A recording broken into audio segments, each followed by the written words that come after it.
The Indianapolis Colts continued to make headlines on day two of free agency. So, how will their new additions impact the team? Will Indy feel the pain of letting key players walk? And who do you, the fans, want to see excel that have been newly added to the roster? Well, guess what? Let's talk about it. Welcome to the Horseshoe Huddle. I am Drake Wally. I'm the deputy editor of the site and the co-host of the channel. We're presented by Indianapolis Colts on SI, and of course, we have Noah Gebert, fellow analyst on the site and fellow co-host of this show. Noah, we had to switch around our schedule a little bit because of my little girl. But we kind of thought, there's only going to be one day in between free agency, day one, and there's only going to be, day two. There's not going to be that much to talk about, but clearly that's not the case. Clearly the Indianapolis Colts made a point that they wanted to continue making moves. Now, some of those moves included letting people go, but man, they're still active. They're still making things happen. So how you doing, buddy? Yeah, happy League New Year to you, Drake, and to everybody watching right now and listening later. Just making it official, I think, just after day one of the tampering period, the negotiation period. Maybe you didn't expect the Colts to be making as many moves as they did. When you mentioned moving that schedule around, we had the opportunity to jump up a day or back a day. I was thinking maybe we scoot it back to Friday just so we have some more to talk about that comes along. Then you get this one huge signing that we didn't get to cover in that day one episode that we went over. The official quarterback competition is here, so we get to talk about that. We get to talk about everything else that we had heard rumors about but didn't have official, and stuff that's finalized. I mean, it's just all a clearer picture. So I think we waited just the right amount of time. I think if we waited any longer, we would have missed that boat of getting into the heat of that QB discussion that we get to do right now. Yeah, and it's one of those things where the Indianapolis Colts, they had yet another mediocre season. You heard Jim Irsay kind of voice his frustrations, and Chris Ballard said this, Chris Ballard said that. Man, they're actually putting everything into practice. And some of these that we'll talk about that are not signings but departures, they had to happen. You know what I mean? There was no choice here. But we'll go ahead and get into the chat here. We'll highlight a couple more of these. So number one, we got to get the CFO. We'll get to this later, okay? But he said, "Good evening, gents. A very somber day. Indeed, as one of the most prolific Colts is officially off the team now that the league year has started. No, not Ryan Kelly. The Furbler, Grant Stewart." So we will get to Grant Stewart later. But yeah, Patrick Rye, thank you so much. He's definitely a huge Grant Stewart fan. You're going to have to watch some of those NFC North games. And then, of course, we have Nathan Comanche here. We got the RB2 and Herbert. And then he is an underrated signing. So we'll go ahead and just dive right into it. The first one we're going to talk about is actually a departure. That's a little bit sad. It's one of those that, I was on the ship of this guy has to be re-signed. There's no way you can possibly let this guy go. But it turns out that at his position for the money he was asking for, the Colts simply couldn't do it. And that's that Will Fries goes to the Vikings on a whopping 5-year, $88 million deal. That's $17.6 million per year. Good math. That you're looking at. That's too much to pay a guard if you're the Indianapolis Colts. You're already paying Quentin Nelson. You're going to owe Bernard Ryman a new contract soon. You do still have to pay Braden Smith, even though you restructured everything. So what were your initial thoughts on this one? I was a little bit sad about it because Will Fries has just been an absolute monster. He's done nothing but improve, even after an injury. I mean, clearly the Vikings are okay paying this guy top dollar. Yeah, and it's never going to be a good thing when you take a 7th-round pick, you develop him into this plus starter, and then you have to say goodbye and move on. He developed past what the Colts could afford to do. I think going into this offseason, it seemed like a priority that you keep Will Fries and bring him back, but good for him at that price tag at $17.6 million. When you're already paying, like you mentioned, Quentin Nelson over there, he's getting about $22 million a year. That's $40 million you would have invested in between just your two guards, which when you have the personnel to do it, that's a good problem to have. But just knowing what you have in Bernard Ryman on the outside at left tackle that you're going to have to pay. You mentioned that Braden Smith is a restructure. We don't know how much that's going to be looking like. But man, there was so many moves that needed to be made on the defensive side of the ball that those resources that would have gone to retaining Will Fries were just too much to. I mean, that would have taken away a Charvarius Ward signing. That would have taken away a Cameron Bynum signing. That kind of level of guy would have not come back to the Colts. And interesting to see that flip of philosophy from Chris Ballard, who's always been about retaining his own guys, paying his own guys instead of prioritizing these outside free agents. But we're here in year 9, and results haven't been happening. He switched up that approach. Maybe it was a good thing to not bring back. I'm not saying this about Will Fries individually, because just a guy that, from his pedigree, his draft background, working his way up, he's just grinded and gotten better. So I don't think he was part of the problem, but returning too many guys on a team that failed to have success is never a good recipe. No, and one of the things that really stands out here, David Burrows actually says that Ballard did the smart thing. We couldn't afford that, but Ballard is good at drafting the offensive line. That's very true, and it's going to be interesting to see what they do with free agency now, because I even did a piece where I said there's 3 potential solutions. I did 2 free agent signings. One of them was Mekhi Becton. I am having an issue remembering the other one. He's Jenkins from the Bears. I'm forgetting his first name. But then Devin I had Jenkins. Armand. Yeah. Then I had Armand Membu, as another guy. But then I had, Tate Ratledge as another guy. So there's a lot of ways to approach this. But something else that really stood out is kind of like you said, like Tanner Steele says here, moved money away from the line to address the defensive backs. Now, before we even get into the other part of this entry, do you think that Lou Anarumo had a say in those signings?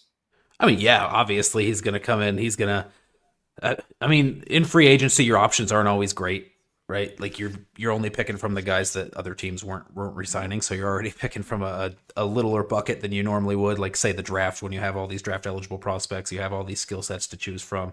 Really, when it came down to it at safety, there was maybe 3 or 4 guys you could have taken and played as a viable option, or maybe not viable, because we saw kind of what the Colts roster has looked like up to this point before the Cam Binding signing. So maybe it's slim pickings, but I mean, you're going through the list and it's obvious that they targeted this guy together, Lou Anarumo, Chris Ballard, the pro scouting staff. They liked what they saw in him. He's definitely going to have a huge say, especially in year 1 when you're making that transition. And we had all this money flying around, right? This is out of character for Chris Ballard. Gus Bradley's got to be kicking himself, knowing the last 2 years that he was here, those kind of investments did not get made on the defensive side of the ball. He did not get that help.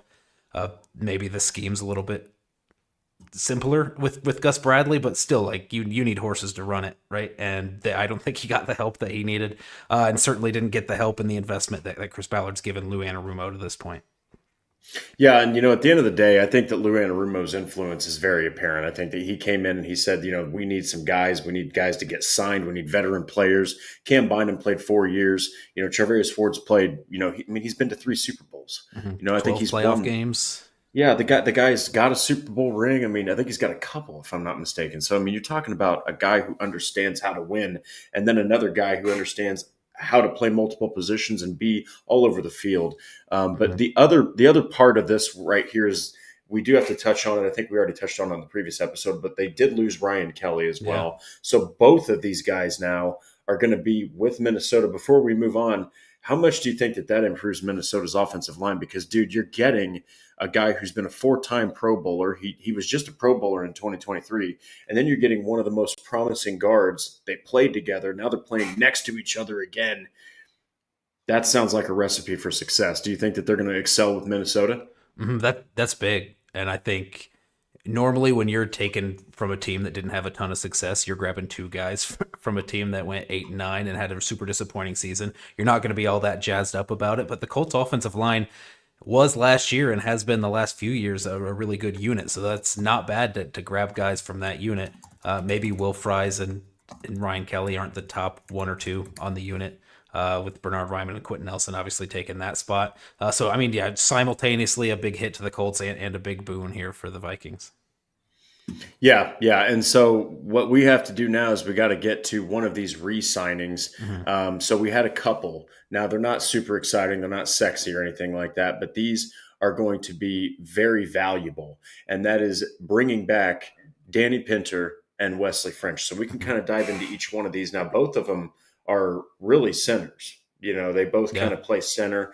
One of them is more of a guy that you can fill in at right guard, even though one year he played right guard. It was absolutely dreadful, and that's Mhm. Danny Pinter. But what are your thoughts, just before we dive into each one of these guys in a very brief sense, what are your thoughts on Danny Pinter? What are your thoughts on Wesley French? Do you think that these were signings that you needed to ink up? Yeah, I think this was a gut reaction to what happened on the interior, losing Will Fries and Ryan Kelly. I feel like that's a direct response to that, just to have bodies in there that you bring into camp that can compete at that spot or those spots as depth pieces. Danny Pinter, obviously the contract he signed, 1.5 million. I imagine Wesley French is even a little bit under that.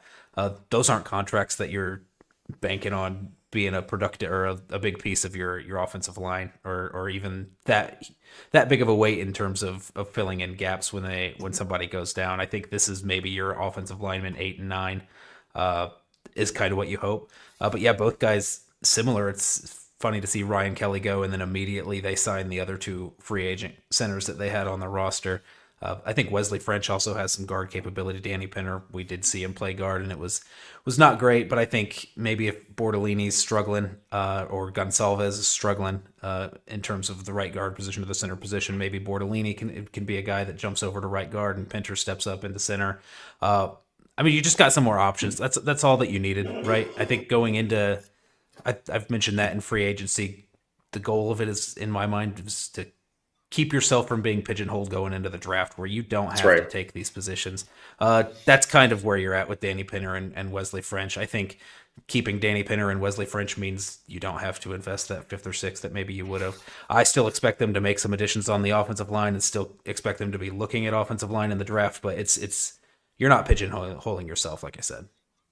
Yeah, and did I just hear you insinuate in a very subtle sense that Matt Gonsalves is going to start at right guard? Is that what you think? I fully think that's the expectation right now. But it's just looking at cap space, I know they have some room to maneuver. It could be a veteran signing, like you mentioned there, with Tevin Jenkins, Mekhi Becton, one of those kind of guys. I think they could make that work. But man, I think everybody was kind of okay with moving on from Braden Smith and starting him at right tackle, but for some reason, nobody's considering him as a starting guard. I know he doesn't have a ton of experience there. Took some snaps in the preseason, took some snaps in training camp. Not super extensive there at guard, but I mean, he projected, Dane Brugler of the Athletic said he projected him coming out of the draft, or coming out of Pittsburgh in the draft, projected him more of as a guard than a tackle. The Colts have long said that since they got him. They haven't really gotten him in that position yet, but I think he's going to get the first opportunity to start there at right guard. Yeah, and something really interesting about Gonsalves is, he comes in as a rookie, comes off of an injury where I think it was, there's been a couple people that said this, but he was basically in 2022, he was a top 50 pick. And Mm-hmm. then in 2023, he gets hurt, barely plays for the Pittsburgh Panthers. And then he comes into Indianapolis. Now, obviously a third round pick, you've got high expectations for a guy you traded up to get. But Blake Freeland was a fourth rounder. Yeah. He wasn't far behind. And you could tell when he had to start in place of Ryman, he had to start in place of Smith. I mean, you could just tell that Blake Freeland was either a rookie that was struggling mightily, Mm-hmm. or he just wasn't really your swing tackle. And so here comes, Matt Gonsalves. He played like 300 plus snaps on either side of the offensive line. So we're talking about a guy that's already had experience. I personally think that he has the pedigree to go in there and play right guard. Mm-hmm. I really do. And you might have your solution right there. I still expect the Colts to sign somebody. You cannot rely on Danny Pinter to be your right guard. Backup. You just can't. Or draft somebody maybe day 2, day 3. Mm-hmm. Maybe you want to push Gonsalves. But I think that right now, people, you've got from left to right, it's going to be Bernard Ryman, Quentin Nelson, Tanner Bordolini, Mm-hmm. Matt Gonsalves, and Braden Smith. And look, you can do a hell of a lot worse than that, because Gonsalves has got, like I said, he's got a high ceiling that I think can really make some things happen. But at the end of the day, do you foresee one of these guys, both of these guys playing, or do you think that both Bordolini and, if it is Gonsalves, can hold up? Because as we know, the NFL injury rate, it's 100%, but especially on the offensive line. Yeah, I expect another investment, a significant investment. I wouldn't say not Cameron Bynum big, not Charvarius Ward big. It'd be the single digits millions in terms of what the contract would end up looking like average per year. they could either do in free agency, they could do that starting level guard that you talked about, or they could do a swing tackle kind of guy, which I think is the way that I would be leaning in terms of just the cap hit that would take. Seems like it would be less if you're going for that swing tackle instead of the guard, and that, depending on what you do with that free agency move, kind of depends, or that determines what goes on with Gonsalves going into training camp and where you're working him and what your priorities are there. But yeah, I expect some a free agent addition. I still expect somebody in the draft, so I don't expect Pinter and French to be getting any playing time unless something happens injury wise to Bordellini, I would assume. Then those two would be the first two to take the crack at center. Yeah, and we do have a comment here that's pretty interesting. So Becton is going to get similar money to what Fry's got, so would be surprised if he's a Colt. I'm just going to – I'll keep this up, Glenn. That's a good point, but the only reason that I don't agree with that is because he was shaky with the Jets. I mean, you're talking about a guy that only played one game in 2021. Then he got injured with a knee, didn't play at all in 2022, still kind of shaky in 2023. It was not until he was with Philadelphia that you really started to see Becton kind of look good. Like he looked like that draft pick that he was. And if I'm not mistaken, let me see here. Yeah, he was 11th overall. He wasn't playing like an 11th overall pick until 2024. So I would say though, Glenn, 14 million. Don't be surprised if it's 14, 15 million. I just don't think that he's got that upside where Fries has proven every year he's played better, and he's probably going to just completely sort of meteoric heights in 2025. But we appreciate that because that's something that is interesting, is because Mekhi Becton's not going to be much cheaper than Will Fries. I think that he's played himself into a great contract. He had a 2,000-yard rusher behind you, you know. Yeah, I think Becton would kind of be on the edge of what they're willing or able to do, and to be able to do that, they would have to make some corresponding moves in terms of some releases or some unique structuring on the contracts, like we've seen with the first two signings. Yeah, and Patrick actually says here, $10 million a year is probably best he's going to get. Becton is going to get 3 years, $30 million at best. Oof. So we'll see. I think that the guard market, ever since Zach Martin retired, we'll have to see. We'll have to see how it goes. But that's really, everybody's making some really interesting points. And even Glenn said again, agree, Fries is the better player now and long term. But we have to go ahead and get to. This one's going to be difficult for one of our viewers to swallow here. Key special teamer, had 40 tackles last season. I think he had the most tackles in any one game in 2024 of any Colts linebacker or Colts player, by the way.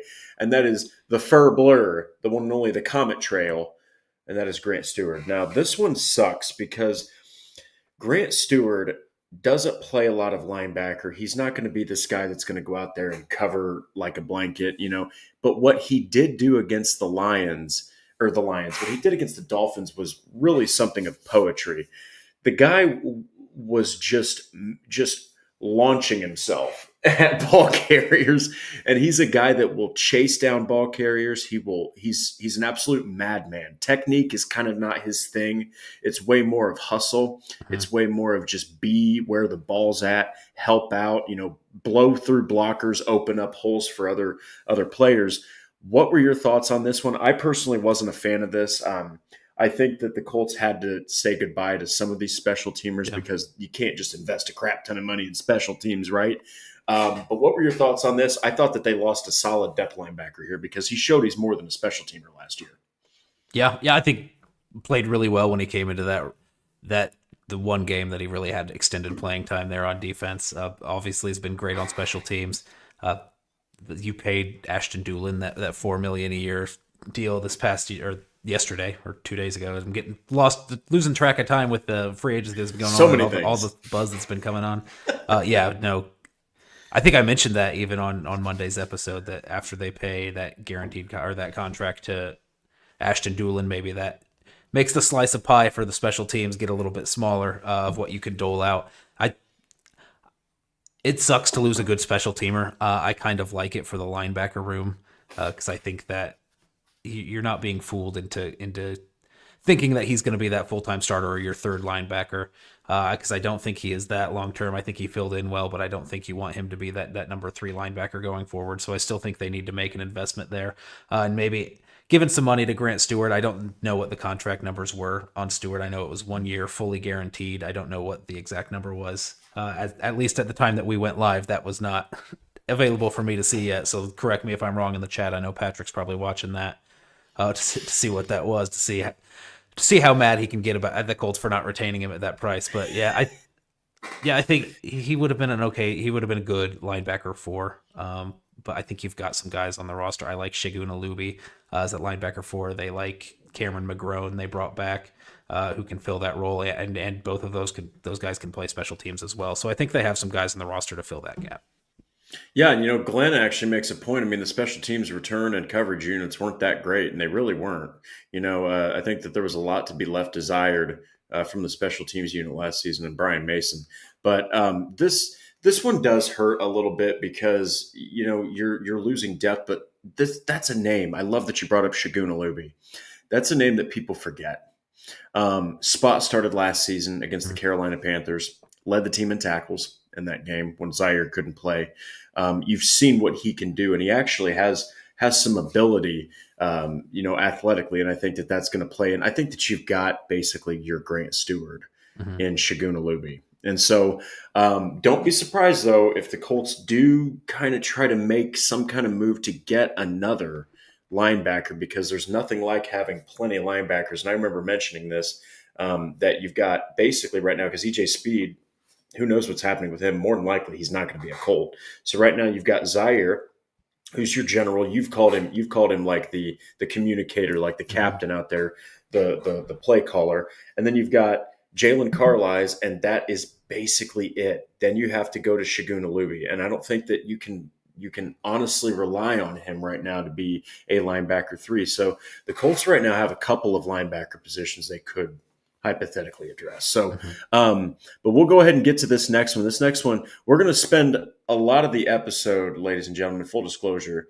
I know Patrick Wright was messaging me, DMing me on X talking about this, but most of the episode is going to be dedicated to talking about one signing that's going to spark news headlines until the regular season starts. But we got to get to this one first. So Jonathan Taylor needed somebody else in the backfield. Trey Sermon wasn't getting it done.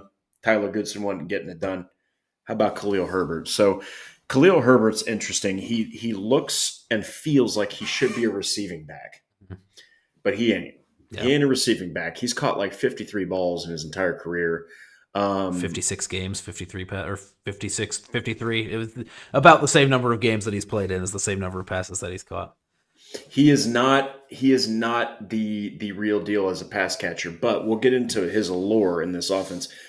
I was pretty excited about this to a degree. I felt like there were a lot of ways you could address this, but what were your thoughts on Khalil Herbert? There were times in Chicago where he looked like the number one guy, and then he goes to Cincinnati and they're kind of like, kind of has a career stagnant, situation happen. What were your thoughts? What was your gut reaction? Yeah, well, I'll say this before we even get into Khalil Herbert in general, or specifically. It did not take much for a free agent signing to come in and be RB2 in this running back room. And that's like literally there's no guy. It's Salvin Ahmed, a practice squad guy last year, and Tyler Goodson are the only other running backs on the roster aside from Jonathan Taylor at this point. So I think Goodson could be a player that could have a role carved out, but I think you're looking for more of an RB2. And I think Khalil Herbert did come in. I think he surpassed my expectations. My expectations were low, but he passed them in terms of the quality that they could get in the free agent, or that they would pursue on the free agent market for RB2.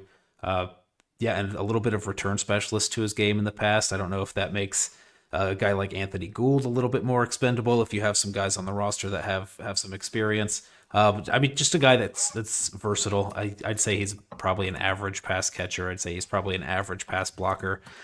Seems like a pretty well-balanced guy who could take over some of that workload off of Jonathan Taylor. Yeah, and this is exactly what the Colts needed, because Taylor last season, this is actually a damning statistic. He averaged more rushes per game than he has at any point in his entire freaking career. Go back to when Carson Wentz was quarterback in games like the Patriots game where you didn't even trust Wentz. You were nervous about the guy even letting the ball out of his hands. They turned to Taylor constantly. He did not even average 20 carries a game. Mhm. He averaged over 21 last season. Okay. Which just shows that you had nothing at depth running back. You had absolutely nobody to rely on. Trey Sermon had cement in his shoes, and Tyler Goodson just vanished off the face of the freaking Yeah. earth.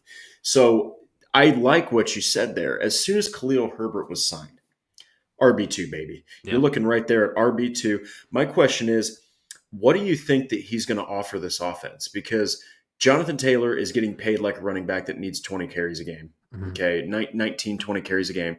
What are your thoughts on his impact? Do you think that he's going to be a guy that, over 17 games, we might be able to see eclipse 100 carries? Maybe. It depends on the health of Jonathan Taylor, which is always up in the air for a running back, and especially he's had some injury history as of late, especially those ankles. With Jonathan Taylor, I think he is the guy that you want to. In terms of Jonathan Taylor, he is a guy you want to give the ball 20 times a game. He's your most explosive athlete on that side of the ball. He's going to hit those home runs. I think just the way that this team is constructed with Anthony Richardson at quarterback at the very least, I think you're leaning on him heavily. So you don't want to shoulder too much on Khalil Herbert, but he's there if he needs to be. I thought it was kind of funny that last year Zach Moss went down with that injury in Cincinnati. Cincinnati immediately trades a 7th-round pick, which is very little, which kind of shows you what the Bears thought of Khalil Herbert at that point, or at least we're ready to move on from him in the room. It's just a crowded room there in Chicago. But they traded a 7th-round pick for Khalil Herbert to kind of fill that void that Zach Moss left. And that's exactly what the Colts are still trying to do. They're still trying to chase the void that Zach Moss left when he went away in free agency, and now they're trying to do it with a guy in Khalil Herbert. Yeah, and I mean, Zach Moss, we heard, we'll touch on that real quick. We heard Chris Ballard use him by name when he was talking about, backup running back. He was like, Zach Moss did really good things for us, in 2023 before going to Cincinnati. He hasn't forgotten. Yeah.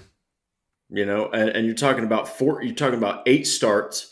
He had 794 freaking rushing yards. I'll never forget that game, 2 games for Zach Moss that shows what it means to have a backup. The Baltimore Ravens, the guy had over 30 carries, basically helped shoulder that offense to an absolute underdog victory. And then against the Browns, when you were facing the number 1 defense, him and Jonathan Taylor each had like 15 plus carries as a tandem. And so when you have that kind of continuity in your backfield, it's everything. And now, before we even move on here, imagine you have an option set, right? You've got Richardson here, you've got Taylor here, you've got Herbert here. You got one dude who's just going to batter ram you in Richardson. You got another guy in Taylor who's this all-around back. He's one of the best, top 5 in the NFL. Sometimes he's the best in the NFL that can do everything. And then you've got a guy over here in Herbert who he's one cut away from taking that to the house. And I can't remember who put it up here, 4.8 yards per carry in his career. Damn near 5 yards a carry. We're not talking about 30, 40, 50 carries. We're talking about well over 200 carries. So it's going to be interesting to see his role. I feel like there could have potentially been a little bit more of a use for a pass catching back, but also, you can't really get too angry at this. Let me ask you this: Do you think that we could potentially see if Herbert does well enough where you're seeing even more of a run heavy scheme? Because if Herbert takes off, you're looking at an opportunity to really use that ground game. I mean, you've got basically a 3-headed monster. Yeah. Up to this point, I hate to say it, until Richardson proves that he's a quarterback, he's basically a running back playing quarterback.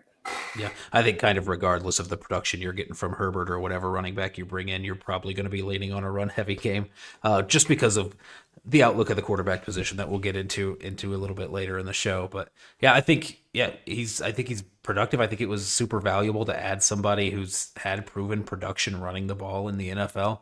And he's 27, so he's kind of teetering on that edge of maybe there's a decline soon. But I think you bank on that. It's a 1-year deal. You needed somebody in the room.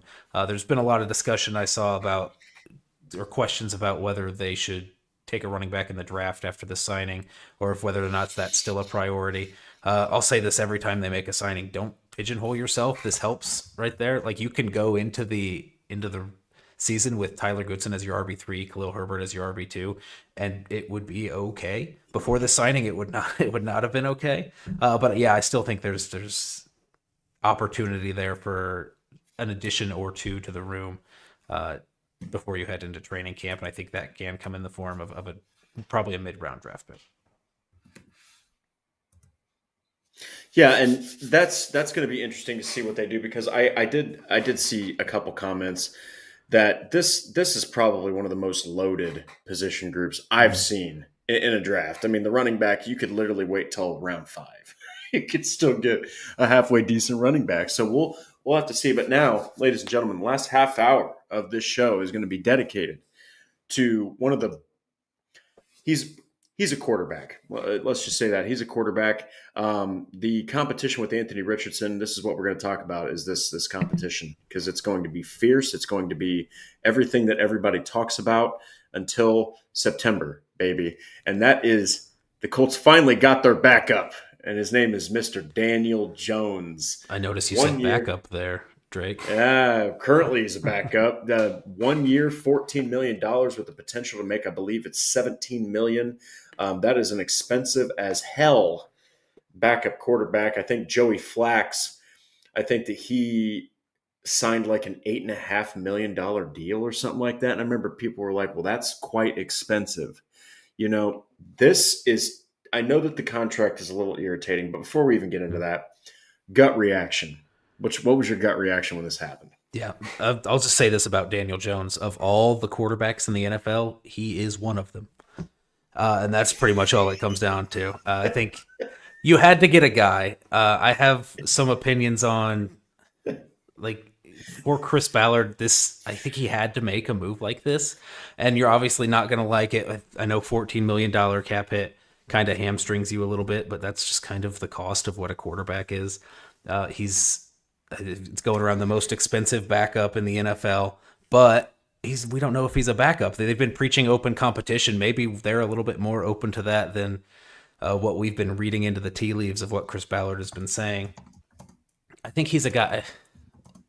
Listen, he's had what, 50 to 70 starts. I don't know the exact number. We've seen Daniel Jones in the NFL. I'm not sure that there's a really good chance that he becomes anything more than an average starter. And even becoming an average starter is maybe a little bit of a reach, because historically he's been bad throughout his career. But I think if you're Chris Ballard, you have to take a chance on somebody. If Anthony Richardson doesn't work out, you're at least taking another shot on somebody. And maybe it's not a high percentage shot, but you had to take a chance on somebody, because you're going into the offseason with an end goal of, very clearly what the results need to be for you to retain your job and continue with the Indianapolis Colts organization. We don't know what that end result is, but I imagine that was made very clear in that meeting that Jim Irsay had with Chris Ballard after the season was over and they decided not to move on. If you put out a press release to your fans saying you're not firing somebody, then obviously there was a conversation that went on and things were probably made very clear. I think Chris Ballard knows he has to have some success this year, and he's going to pay whatever it takes to ensure that he has an insurance plan in case plan A doesn't work. Yeah, and I'll just rattle off Daniel Jones's career statistics real quick, and we'll do them both. We'll do passing and rushing, because the guy's he ran like a 4.8 or 4.9 second 40-yard dash, but the man moves way quicker than that 40-yard dash indicates. But okay. 1,437 completions out of 2,241 attempts for 64.1 completion percentage. He's never dipped below 61.9, but he's never gone above 67.5. Now, he has 70 touchdown passes to 47 interceptions. Most of his picks came in his rookie season and sophomore season. Now, the thing is, he hasn't really been able to get his career back on track since that 2022 season. And yes, they went to the playoffs. All right. Yes, they won a playoff game.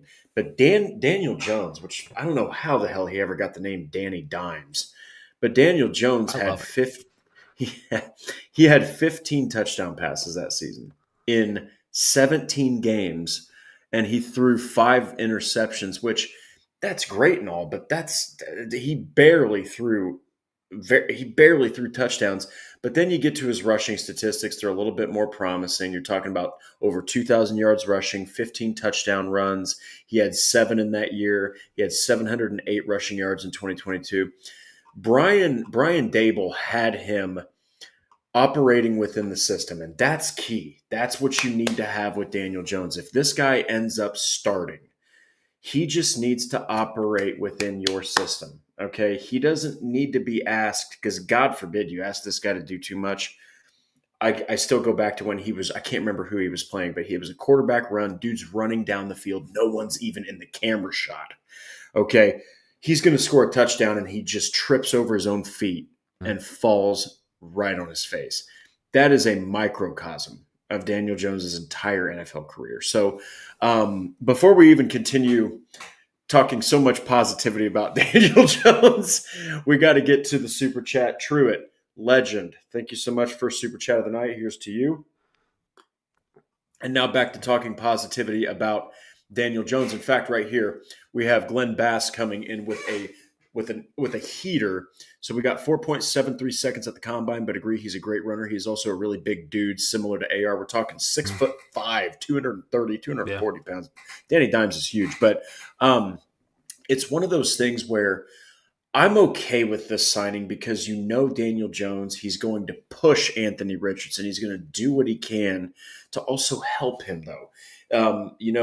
We were just talking about it on me and Andrew's Bleacher Report stream. He bought his offensive line Christmas gifts when he wasn't even a member of the team anymore for the Giants. Okay, you're going to get a dude that isn't Joe Flacco sitting there just on the sideline. Okay, Joe Flacco had nothing to do with Anthony Richardson. I'm not saying that he had any obligation. He got paid to be a quarterback. He didn't get paid to be a babysitter or a teacher. But this is a guy who's going to go in there. He's going to fight for that starting position. He's also going to give Anthony Richardson a couple tips. And regardless of how bad he's played, that's huge for Anthony Richardson. So I guess if he had to start, which Patrick mentioned something that's actually pretty profound, is that Anthony Richardson's going to miss games. So if you want to win, you have to have a competent QB in there. Do you think that, let's say the Colts are, 9-5, and they have 3 games left. Richardson goes out with just a tiny little ankle tweak that's only 3 games long. They have to win at least 2 of those games. Okay, let's say to win the division. Do you trust Daniel Jones to win 2 out of 3 games? Don't know. I guess it depends on the opponent, but it's hard to say. I would say I trust him more than the other free agent quarterbacks that were available, or just as much as the other free agent quarterbacks that were available. We mentioned that when you're talking about Lou Anarumo and his say that he didn't have a ton of options, right? Like, he obviously picked the best, and I think they got some good players on defense, but when you're dealing with free agency just in general, you don't have a ton to choose from, and the Colts were in that same situation at quarterback. If they're trying to legitimately add competition for Anthony Richardson, and they think that's the best thing for his outlook or for their outlook of the season, to have another viable option if Anthony Richardson goes down, like Patrick mentioned, you're picking from 5 guys, and none of them are going to be exciting. Maybe some will be. A name like Trey Lance, I think, would be exciting, but I think maybe less likely to work out. I don't know, man. I think 9-5. If you're 9-5 with Anthony Richardson and he doesn't go out, I don't know if I trust Anthony Richardson to win 2 out of 3 games either. So it's hard to say there. Yeah, and at the end of the day, regardless of what people think, this is a signing that you're talking about a guy that if he has to get plugged in, he's not going to be completely immobile. That's huge. Yeah. Because, everyone was like, well, with Gardner Minshew and Joe Flacco, Shane Steichen, he's a quarterback whisperer. I don't care if it's Shane Steichen, Kyle Shanahan.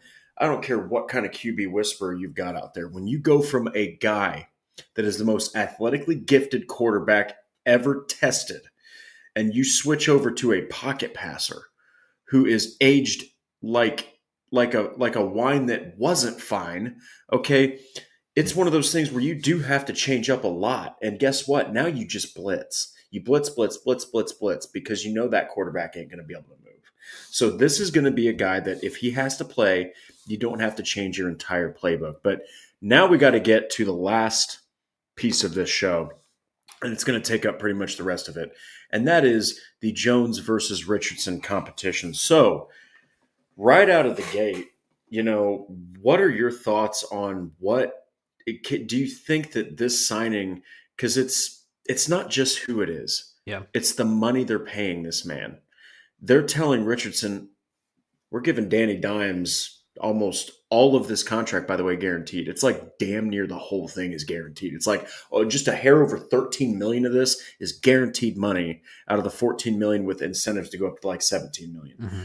Do you think that this is like one of those signings where it's like, hey, Anthony, you have one more year to get this right, or else you might be turning to a guy like Daniel Jones? I mean, God forbid if he gets benched again. I don't know if you're going to see a recovery.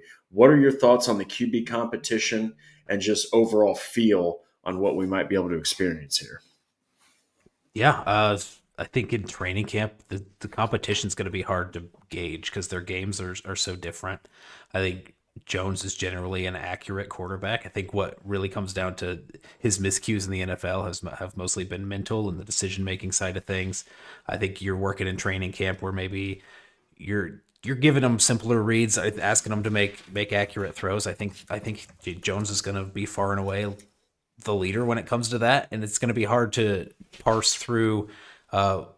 Is he performing well because it's training camp and it's non-contact and he's making these throws versus a guy like Richardson who's missing some throws but doesn't have the opportunity to use the strongest part of his skill set, which is kind of extending the play, breaking sacks, being a force in the running game.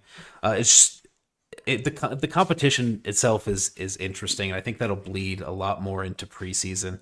I think you're going to see a lot less protection for Anthony Richardson going into preseason during these games, because that's when you're really going to get a true sense of where he's at mentally and physically, and how he performs in a full contact game rather than those training camp practices. Because those training camp practices, when you're just charting completion percentage and everything like that we're doing those numbers, it's going to be hard for Anthony Richardson to compete, in my opinion.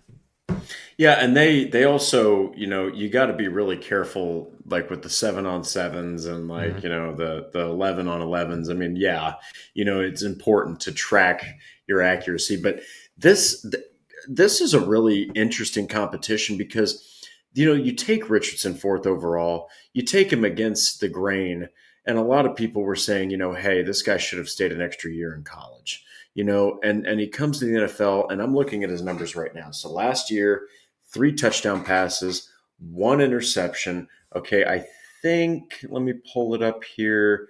I believe he only had, so he had 3 fumbles. All right, he had 3 fumbles in 4 games. But then you see an absolute monumental drop off. And here's my theory to that. Number one, dare I say it, work ethic. I think that Richardson trusted his athleticism a little too much. He thought that he could just moss people in a quarterback sense.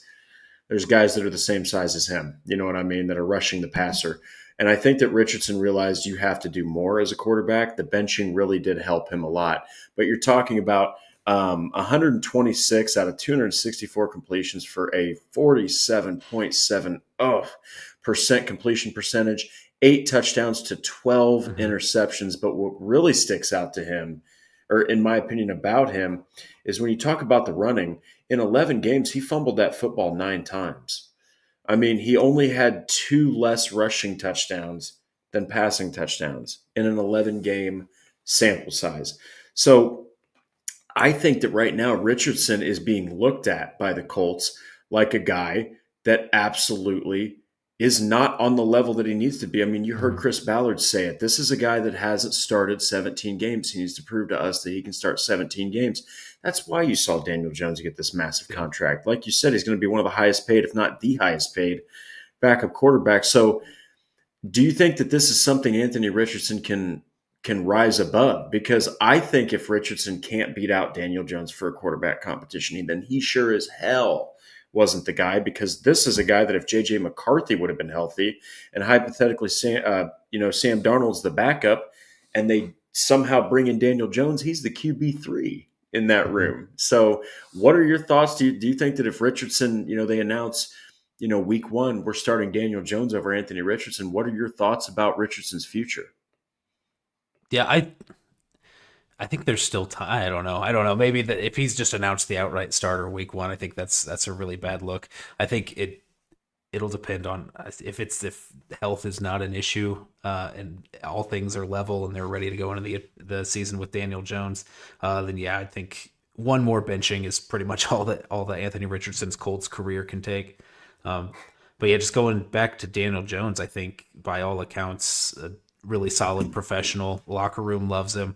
Uh, Good work ethic. I think maybe you pay a little bit of a premium to bring in a guy like that who can. It maybe if he's not outright outperforming him on the field, he's doing all the right things in the building. I think maybe you hope some of that rubs up on Richardson, or Richardson watches what Daniel Jones is doing and realizes that he needs to step things up in terms of how he's working and when he's coming into the building and the extra work that he's putting in. Or maybe just an extra way to keep him motivated, and you're willing to pay whatever it takes to do that. It's really hard to say what the expectations are internally for the Colts for Daniel Jones and what the priority is. Obviously, if we're talking long term, Anthony Richardson working out is the best case scenario. And I think we should play maybe even some hypotheticals here during this podcast of like if the season outcome goes a certain way.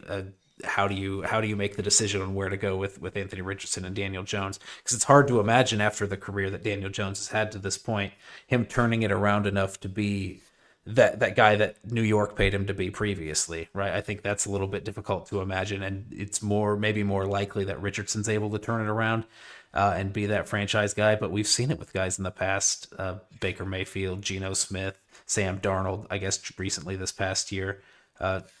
Man, it's difficult to do because I don't think any of those guys really had that starting experience that Daniel Jones has had, and Daniel Jones hasn't turned it around to this point. I mean, it's hard to say, but like I said earlier, you're just taking a chance and hoping something works out. Yeah, and we actually have a question here that I really want to dive into just a little bit. Jones will look great in training camp. What does Richardson actually need to do to win the job? Look better than Jones, or just improve over his previous camps and show true maturity? Honestly, I think it's all of the above. I mean, look, in the NFL, when you're even under 60% completion percentage and you have like over, let's see, how many passing attempts did he have? 264. Yeah. When you're over 100 passing attempts and your completion percentage is under 50%. Okay, that is horrific. The only quarterback that has had that kind of passing percentage is Tim Tebow, and he turned into a hilarious tight end that couldn't even get through the preseason.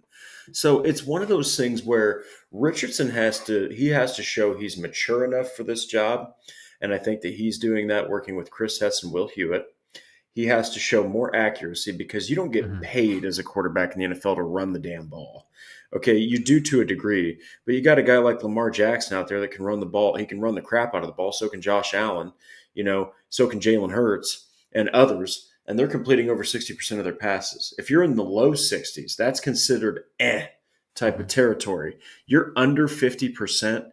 That's just not okay. I mean, I can't remember if it was the Titans or the Jets, but Richardson, this is the problem with Richardson. He can make the absurd throws, but can't make the gimmies. Guy's falling sideways. His body's parallel to the ground. He's midair, throws it like this, and it's a perfect ball. Perfect ball. I think it was to Josh Downs. Then he's running to the left, has a simple, just flat route to Kylan Granson. No one's around AR. No one's pressuring him. He's literally leaked out to the left. This dude throws that ball, and it goes over Granson's head. Those are the throws that he's got to prove he can make. I guarantee you, even a guy like Daniel Jones, he can make those throws. A guy like Sam Ehlinger, he can make those throws. Even old man Joe can make those throws as a literal statue, So it's one of those things where he's got to show maturity. He's got to show that he can make the gimme throws. And he's got to show that he can read a defense too, because there have been times where you're looking at this kid and it might not get picked, but he'll rocket a ball into double coverage And of course, it's thrown so hard the defense can't catch it. So there's a lot of things that Richardson has to show here, and the Colts Mhm. are not taking this lightly. They want Richardson to start. You know Yeah. what I mean? So, Yeah. like, sorry, go ahead. Yeah, this competition's just gauging it's a little bit skewed because, like I said, the way that they play is going to be a little bit different. So yeah, like Glenn's asking there, does he need to look better than Jones? I think that's kind of hard to gauge if you're going off of one metric. Like they're not just going to give the starting quarterback job to whoever has the highest completion percentage throughout training camp and preseason, because that'll probably be Jones. I think you're looking at a lot of things. I think you're looking at that maturity, like Glenn mentioned in that comment there, and hoping that those habits that you saw at the end of last season post benching, making sure that those followed through and continue on into training camp and OTAs and everything like that. I think you're kind of looking at how the offense is flowing and what the rhythm is going like.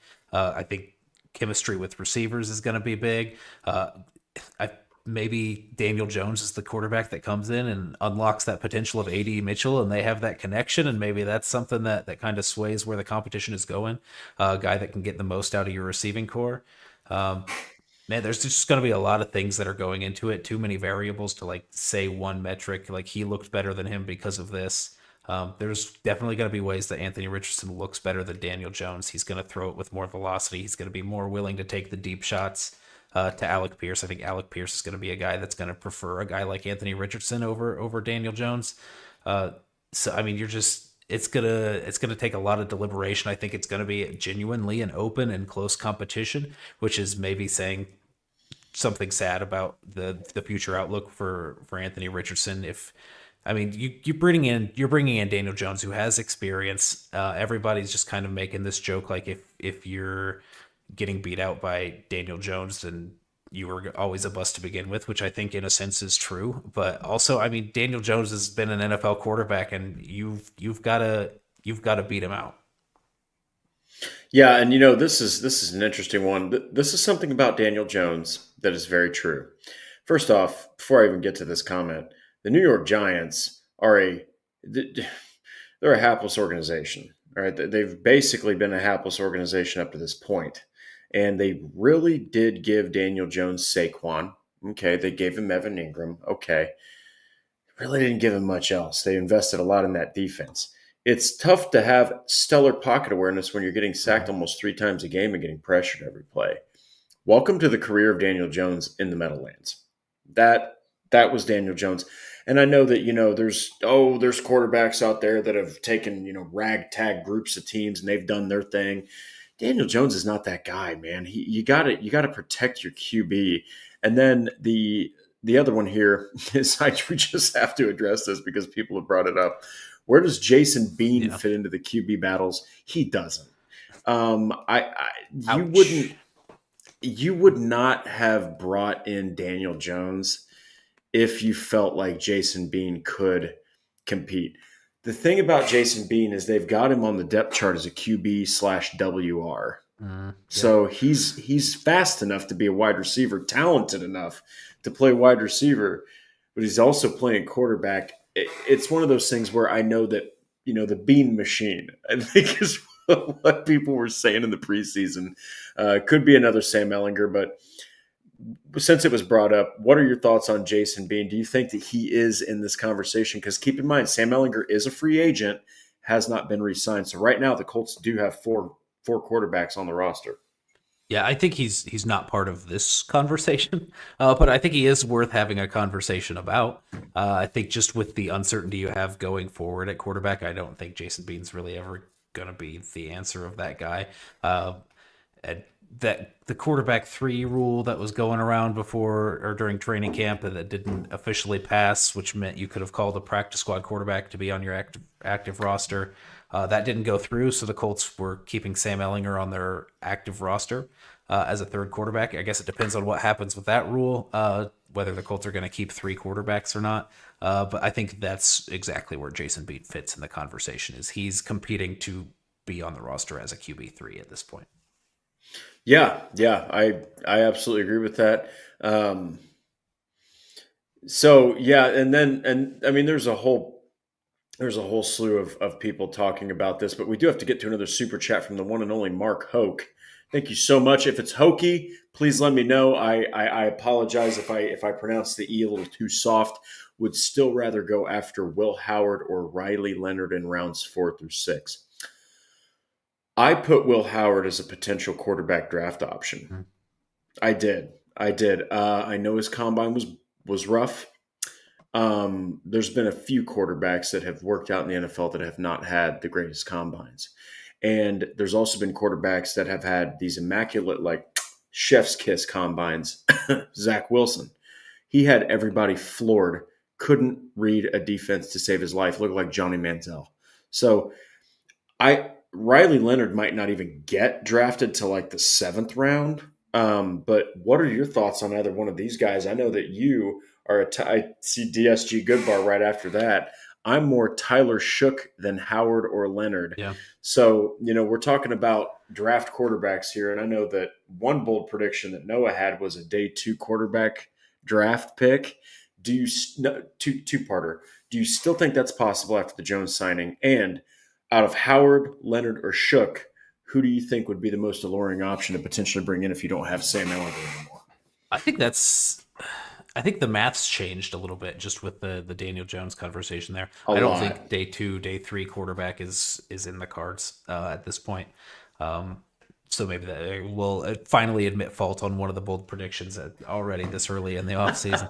But I just look at this like it's a make or break year, and you can't invest that high of a resource at quarterback if you have Daniel Jones and AR competing for a spot. I think at a certain point it just gets too messy to have 3 quarterbacks there trying to compete for one starting job, and that's so many personalities, so many egos to manage, so many game plans to specifically plan for, and to get the most out of these guys. I think you've got your hands full trying to develop Anthony Richardson and revive the career of Daniel Jones simultaneously.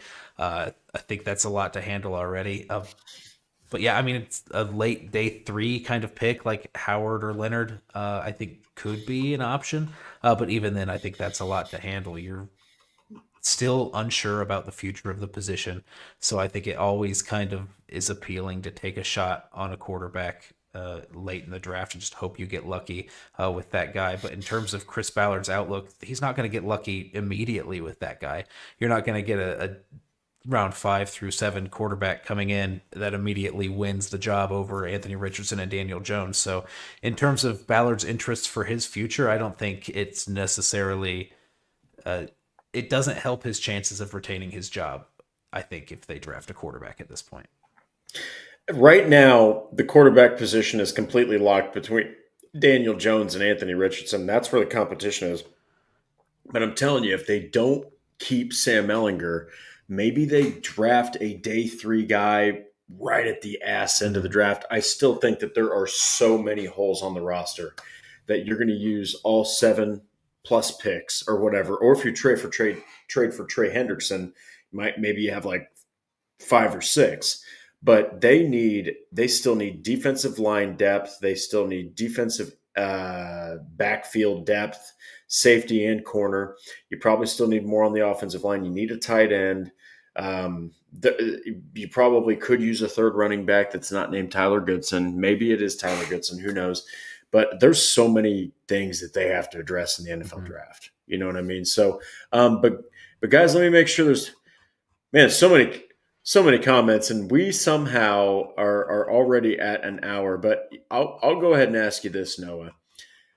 Out of all these signings, okay, and we'll even go back to day 1. We can go back an episode. Out of all these signings, which one are you most excited about, and which one are you least excited about? I'm least excited about Will Fries to the Vikings. That's what I'm least excited about. That's fair. We can talk about departures too. Yeah. I will say that because this is essentially the quarterback competition episode. I do want to say this. I am a bigger fan of Daniel Jones. Maybe it didn't pop out so much on this podcast than the average Colts fan is. I'm not mad at the cap number. I think that's what you had to do. If you're in Chris Ballard's situation, I don't think we should have expected anything different.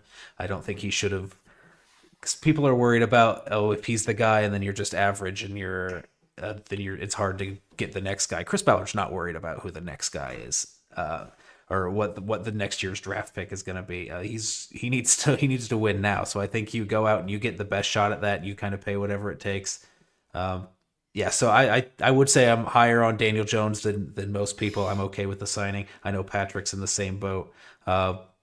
So I just wanted to say that before I give my actual most excited about signing. I think that's Charvarius Ward. I think that's going to be probably most people's. It was the biggest money signing. It's the biggest outside free agent that Chris Ballard's ever signed. I think it was really fun to watch the Colts defense when Stephon Gilmore was a legit cornerback one in the scheme. I like that this takes the pressure off my guy Jalen Jones to be that number one guy. I think if you were in a situation last year where you're trying to juggle both cornerback spots, where is Sam Womack good enough to be the guy? Is Jalen Jones good enough to be the guy? Maybe Juju Brents can take either one of these jobs. I think you're playing in really dangerous territory when you're unsure about both of your corners. I think you feel really good about one of those spots right now. Then you can let those other guys compete for that other starting corner job. I like that Charvarius Ward being on the outside maybe lets Sam Womack bump into the nickel a little bit, so you have somebody behind Kenny Moore in that role. I just like overall how that changed the numbers on that cornerback depth chart. Cam Bynum did some good things for the secondary, also in the safety room, just because you had nobody. But I think just the outlook of the cornerback room is really strong after Charvarius Ward. Yeah, so those absolutely fantastic answers. I think my least favorite one was definitely right there with you. Seeing Will Fries go, that is just a brutal departure. But the thing is, look, and I had to come to terms with this. As an analyst, I do every offseason. I have to come to terms with this, that you just cannot pay everybody, even though you're a million, you have millions and millions and millions and millions of dollars to spend. Will Fries would have ate up so much cap, and you wouldn't have been able to, like Noah said, you wouldn't have been able to sign Ward. You wouldn't have been able to sign Bynum. I hate to say, I think that, and I have to provide context. My favorite signing is the Daniel Jones signing, because I am excited to see Anthony Richardson with some competition. Yeah, I'm ready to see what this kid does, because look, just like Ballard and Steichen, the seat of Anthony Richardson is already hot. It's already hot. This kid has to go out there and do something, or else year 4 is going to roll around. You have all these questions. You're not going to take his 5th-year option. You sure as hell aren't. Okay. And it's like, he has to show out this season. And why not bring in Daniel Jones? Why not bring in a guy who's probably hungry to start again? He sat behind somebody all year. He didn't see a lick of any football. And now, instead of making $40 million a year, which, by the way, one of the grossest contracts ever handed out, just shows how inept the Giants are, then you're down to $14 million a year, which is still stupid money. But it's a third of what you were making. So, like, Daniel Jones has all of the – plus New York Giants fans were yelling and screaming at this dude as he's leaving games and everything. Yeah. He has a map – and I mean in a disrespectful, disgusting way. He has all of the chip on his shoulder to do something different. So I like this competition. I really do think it's going to bring the best out of Anthony Richardson. And I'll make a bold prediction. I do think that Anthony Richardson will start. I think that he's going to be pushed enough, and I think you're going to see a better Anthony Richardson, because it only takes him to be a little more mature and complete a little more of his passes. And I'm telling you, this dude is scary. He's a scary guy to try to game plan for. So anyway, That's our show. Nope. Oh, I want no? one more thing here. Oh, go for it. Come on. How many games does Anthony Richardson start next season?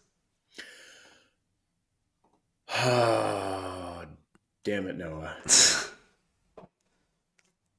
I'm gonna go positive, and I will say 15.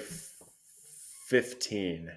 Because I still think he's gonna tweak something. Yeah. Athletic players you get at least 2 games do. where you need Daniel Jones to step in then because of I think Daniel Jones plays. Yeah. Yeah. I would say Daniel Jones is probably going to be starting. I would put the over under at 6.5, and I might take 7. Oh man. Oh gosh. Well, anyway, guys, if you have an opinion, we got to keep that for the next show. That is our show, guys. We still went over an hour. Thank you so much, everyone. We did have a couple of super chats. We had Truett Trussler. We had Mark Hoke. Thank you so much, guys. You guys are the absolute best. But don't forget to like the Horseshoe Huddle on Facebook. Follow Indianapolis Colts on SI.com. On X, we're at Colts on SI. At Colts on _SI. Subscribe to the Horseshoe Huddle on YouTube and click that bell to turn on all the notifications in case we have to do something like this where we switch up days, which, by the way, guys, we still had so many viewers. Thank you for adjusting with us. We love you all. Yes. And then if you want to listen to the Horseshoe Huddle podcast, make no mistake to just subscribe to us on anything you listen to, Apple, Spotify, wherever you listen to podcasts. Guys, we're going to be back next Monday, and we're going to probably have more things to talk about free agency-wise. We're probably going to have some departures that the Colts are going to have. We'll have some signings and all sorts of other things to talk about. But, guys, enjoy your rest of your week. Enjoy your weekend. And as always, go Colts, but relax because free agency is starting to wind down a little bit. Don't be expecting these giant splash signings, but expect some key ones. And until then, we hope that you all have a wonderful week, and we'll see you on Monday.